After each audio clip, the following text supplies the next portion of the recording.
Imagine there's no heaven. It's easy. Welcome to All Nations with United Hand, the show that promotes racial harmony, religious tolerance, and discuss issues of importance to our community.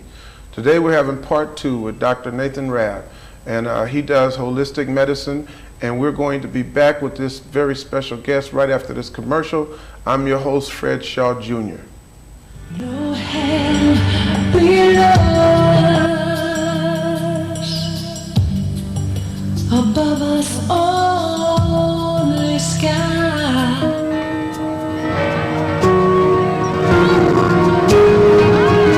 I did give to you freedom, this ring, to love, honor,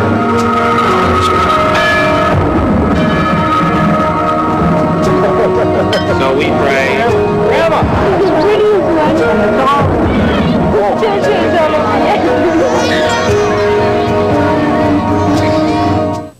My man died. Now they tell me it was AIDS. Hey, I didn't know anything about AIDS. And I didn't know he had passed the virus on to me either. Not until my baby was born with it. And all of this because my man was shooting up drugs and sharing needles. Please don't let this happen to you. You find out about AIDS. One of the reasons lions roar is to warn threatening bachelor males from other prides to stay away from their young. Here, a lion cub gets a lesson in proper roaring from its father. Teaching this behavior is not just crucial to the pride, but also to the survival of the species. Just a reminder how important it is for fathers to spend time with their children.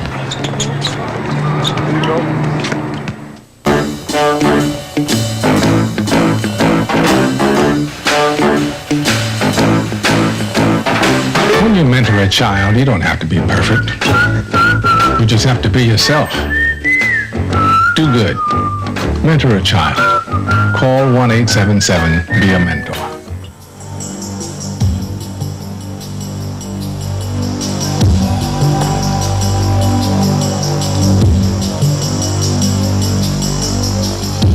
Imagine there's no heaven. Welcome back to All Nations with United Hands. As I previously stated, our guest today is Dr. Nathan Rabb, and we want to continue our discussion talking about health and the different things that we can do to assure that we have a healthy lifestyle and live long, productive lives. This is part of a series that we're going to be doing with several of the experts in the field of holistic medicine. And this is part of what the NAACP is doing as we try to bring health awareness to our community. Dr. Rabb, when we were last speaking in the previous segment, we were talking about what a person, you take a person like myself whose blood pressure sometimes goes up and sometimes goes down. And then I have high diabetes going into the 200s and can even get to the 300s if I'm not taking care of myself, eating properly. But then when I exercise and back off the sugar, I see it come down in the 130 range. And so what should a person who is sitting out there in the audience in my position, and what should I? You know, I'm not having you on just to talk to the audience. I'm trying to see how to have better health myself. What would you recommend for a person like myself to do? In the order of importance, go through a cleansing process. And the reason you do that is because if you remove some of this congestion and debris that's in the body, everything you do from that point on is going to be more effective. Then the second thing of importance would be correct the diet. Start putting in more alkaline foods because the body has to be slightly alkaline to heal. And when you say alkaline, for the sake of the audience, what do you mean by that? Okay, your vegetables, more fruits, even acid fruits don't create an acid mantle in your body. You can use lemon water to decrease acidity. So fruits and vegetables, which is man's natural foods anyway, they help to bring about a better pH balance, meaning slightly alkaline. The blood has to stay between 723 and 745. So if you have this slightly alkaline mantle, the body heals much faster. And by doing more vegetables, fruits, and even the cleansing process, all you're doing is you're removing a lot of acid waste. We have a lot of congestion. The blood gets too thick, it doesn't flow, the lymphatic system gets all congested, and that's where all of your immune cells are. So cleansing means removing a lot of that waste, so now the body can, all of these natural healing tendencies in the body can actually get involved and do the healing. And then, so when you flush the liver and things like that, what are some of the things that benefit? Because I know, like, a lot of us have high cholesterol, and a lot of us, might have heart murmurs and all of those type of things going on. And then, so what happens to the whole body? You had mentioned that's why they call it holistic. You're dealing with the whole body. Right. Whereas in medicine, they treat specific areas for the most part. But holistic would be the proper approach, because you're dealing with the total body thing and trying to create balances and cleanse certain areas. But like, if you got cholesterol, what would you do the same program that you were just talking about? The same program and the liver flush would definitely be a part of that, because the liver gets clogged up with fatty deposits and sludge and excess cholesterol, a lot of it that we're eating into the body, but it produces HDL. And if the levels are high, what it's telling you is the liver is not able to get rid of the excess because it's clogged up. It's a filter. So we go through a liver flushing process to clean it up, and it starts working again. You can use psyllium, charcoal, things like that, and they bind with cholesterol and triglycerides and help lower that. So the cleansing process, everything about the cleansing process helps with lowering cholesterol. Taking cholesterol or these statin drugs is dangerous because they can contribute to heart attacks. But a lot of people are taking them. Well, all they have to do is change their eating habits and clean up the liver. It's a filter. You change filters in your car periodically, but you can't change your liver. People are waiting on lists for transplants, but they need to fix the one they have. So you clean it up. And a person, now you mentioned earlier, I don't know if we were doing this or off the show at the time, but you've mentioned how people who have had advanced problems with liver or kidney and have been able to reverse the condition doing the proper steps if they stay with the steps. Right. You can, even a liver that's part of it is missing will still regenerate new tissue. But like anything else, if we're not putting in the right things or getting out the waste, the new tissue that comes in is going to be diseased also. No, it's hard for me to believe. You have people in holistic medicine like Dr. Ferguson, who's an MD. It's hard for me to believe that the medical field does not have this information, or is not aware, at least, that the information is out there. How come they haven't incorporated this more into the health field, the medicine field? Because it would seem these type of herbs and treatments are natural. You're talking about cleansing things.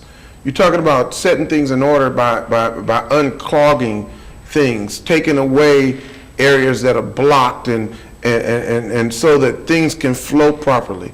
Then I would imagine, and I don't know, you might know, but even with some of the medicines that they have, it would seem that this would even enhance what they're trying to do. And they could even use less medicine, more of this, and then in certain areas where you have to have antibiotics or go in, then it would make their jobs just seem a lot easier. How come they're not combining this or using it? Well, the main reason is money, because drug companies cannot make money off of herbal products because anyone can do them. They have to have things that they can patent. And they have patent rights for, I think it's like 10 years, where they have exclusivity to a particular herb drug if they brought it on the market. Now, some of your drug derivatives are from plants. Right. But they take one alkaloid, and now instead of being balanced in nature and works right in your body, it becomes a toxin for your body. And it's something like digitalis, which comes from foxglove. Foxglove itself is a herb that has all these different things in it, but they only want the one ingredient. because then you can patent that. And that's why they call it patent medicine. Oh, so if they took the whole thing, they couldn't patent it? No. Because it's nature. That's right. But if you take something out of it One and then do a ingredient. little bit of something to it, now you can patent that. Right. So this whole thing It's about money. is about money. It's about money. Now, you have some medical doctors who have started to do alternative medicine.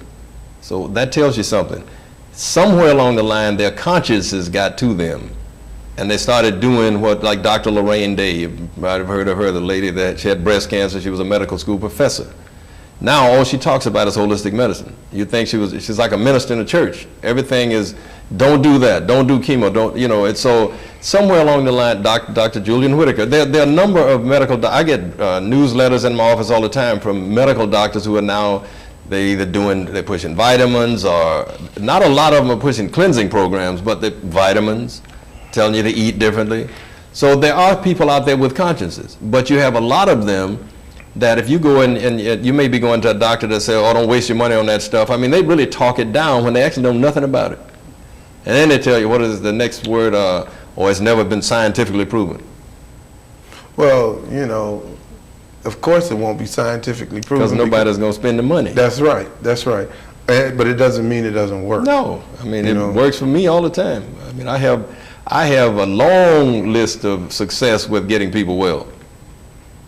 And there's nothing special about me. I give God all the credit. But I mean, people come, those who follow the instructions get better. I mean, we have people recovering from all kinds of things. And that's what I was talking about, and it's a shame because I have a pet peeve. I don't like psychiatrists prescribing psychotropic drugs to people, especially children. And those drugs have all types of side effects. Absolutely. And I've understood in holistic medicine, there's a lot of things that you could do to calm a person down. And a lot of times, if a person goes on a cleanse like you're talking about, it starts putting the things in balance because there's diabetes, could be thyroids. There's a whole lot of things that can cause a person to act out. Absolutely. Or, you know, your endocrine system is the system that triggers a lot of the actions in the body. You know, the brain sends out signals. The pituitary is your master hormonal gland. It regulates growth hormones through the hypothalamus, but it also partially regulates the thyroid, and it's partially regulated by the adrenal gland. All these things have to be working in synergy. Harmony must prevail. And when they aren't, someone, say, has low T counts in the thyroid, they start putting them on medication. Well, then now you've disrupted the whole flow. You need to bring that organ back online by cleaning it up or whatever it needs. So a lot of that happens. We have excess, a lot of ladies being put on Premarin, hormone replacement. Now it's causing cancer. It always did. but they were pushing it. Now you have people that are trying to get away from that because you have all this ovarian cancer and uterine cancer and all this, breast cancer, all these are estrogen-driven cancers. But yet you're telling people who are having menopausal symptoms, flashes or whatever, take this horse urine, and that's what it is. Premarin is pregnant mare's urine. And they've taken that and made a drug out of it. really. And if you shouldn't be on Premarin unless your regular diet is hay. It's hay. So you should be a horse. That's right. You know, wow, that is crazy. Now, in every field, fortunately, we've been exposed to the people like you and Dr. Gauze, Dr. Ferguson, all these people.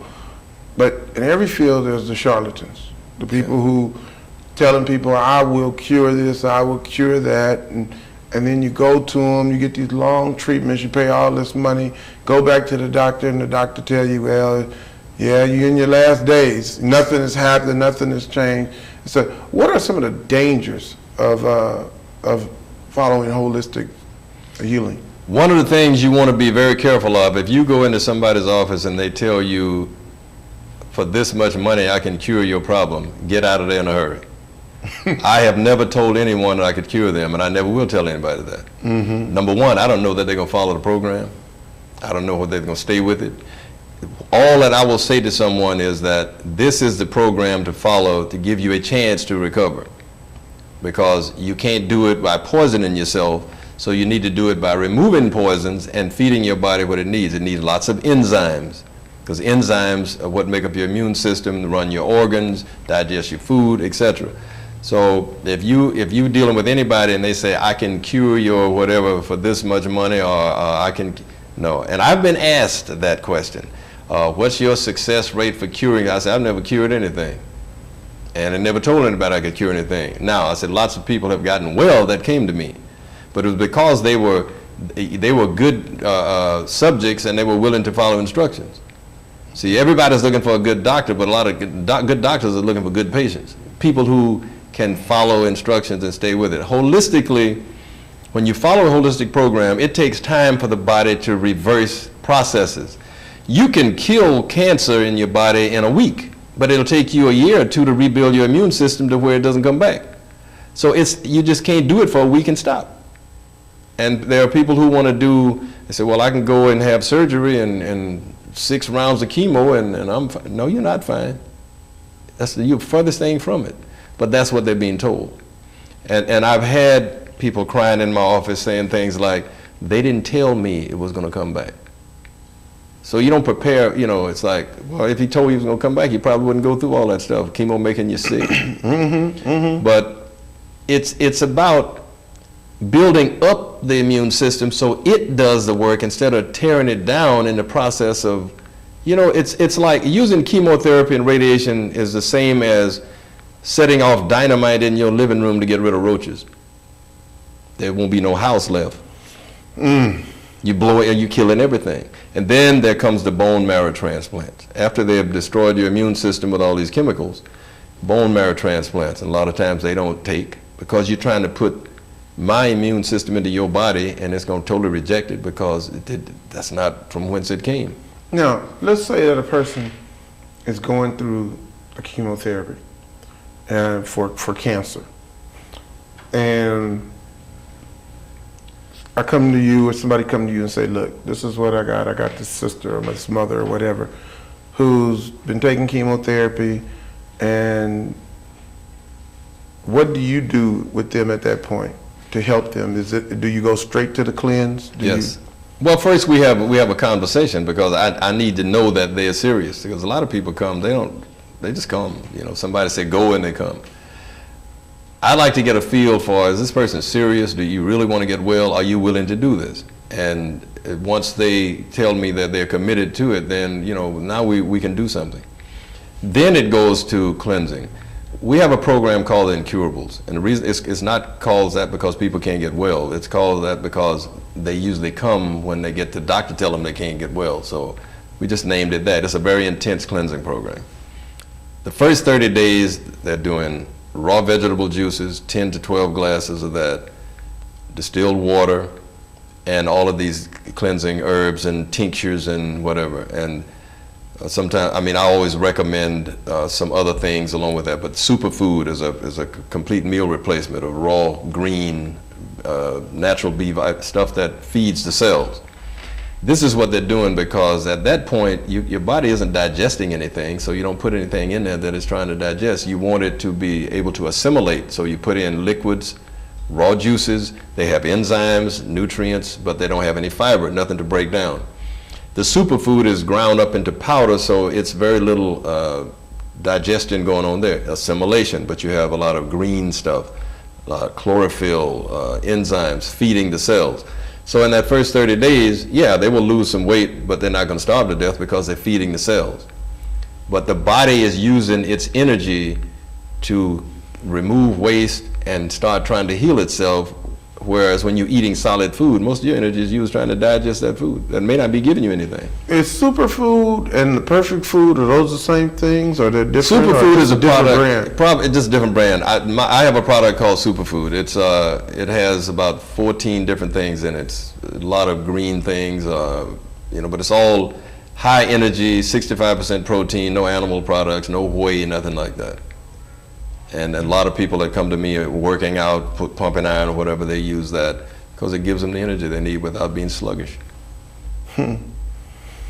So we see the damage that chemo can do to the body and stuff, but even that, if the person is willing to be serious, change their diet, their eating, cleanse their livers and stuff, then you can start replacing all of the stuff. And actually, now that the chemo has done its job and shrunk the liver or whatever, now you start cleaning up the body, and the person can pretty much come back to normal.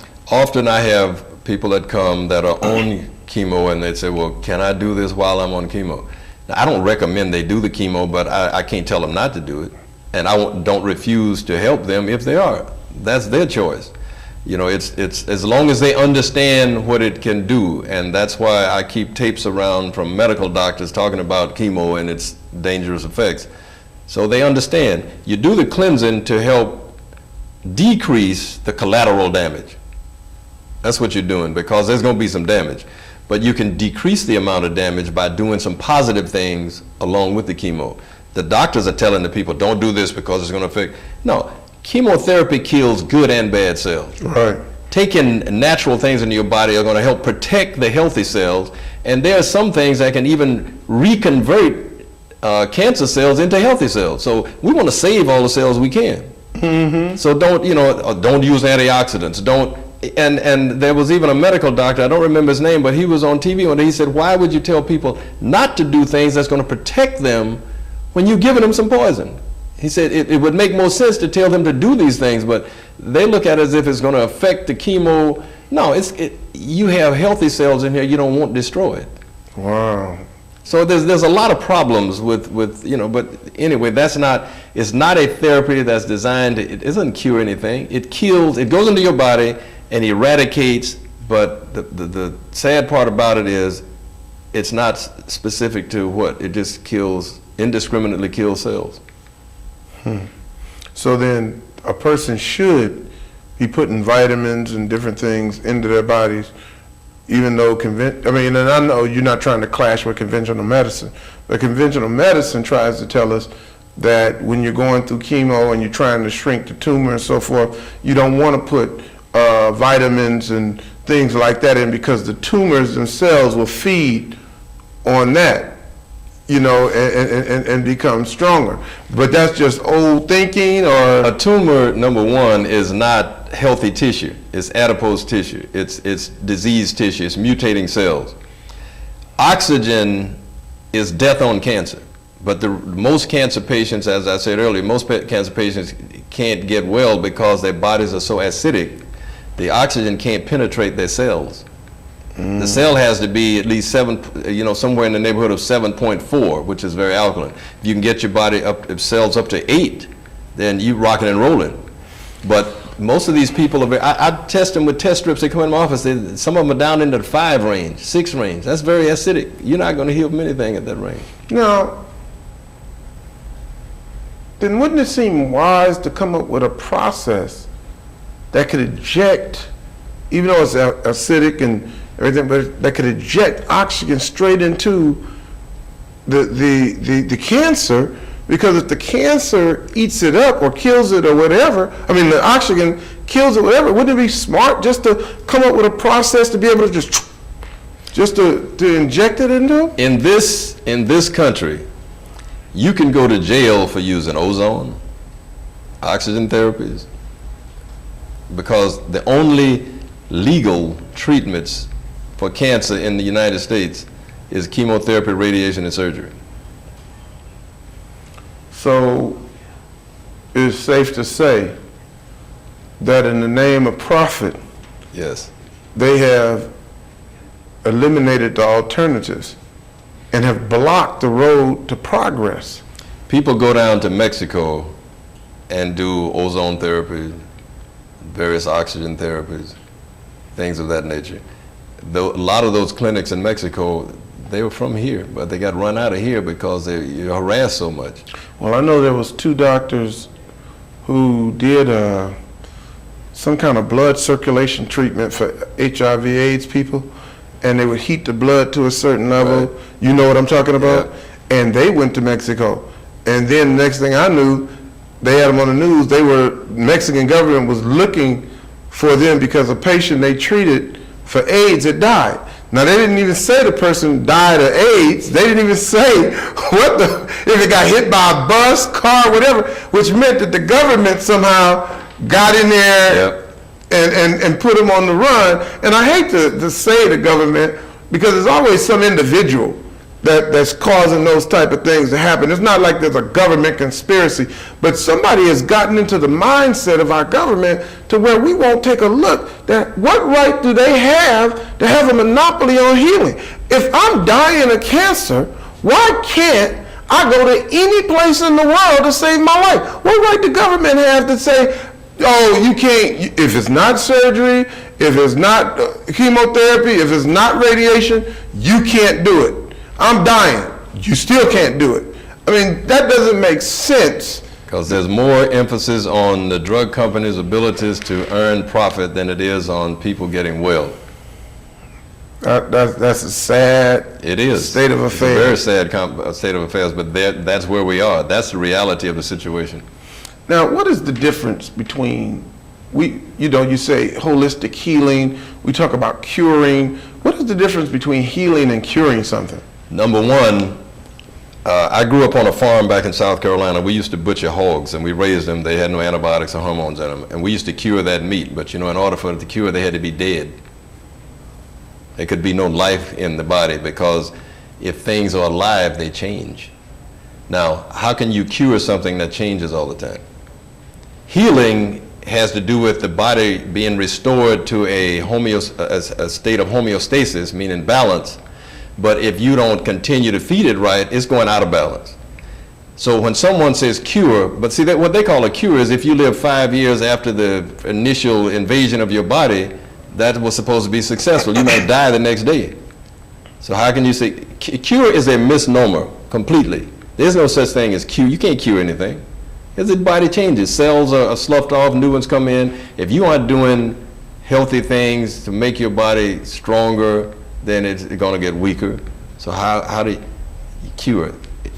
Cure is not even a word that should be used by the allopathic community. I guess that's why the Bible always said Jesus healed.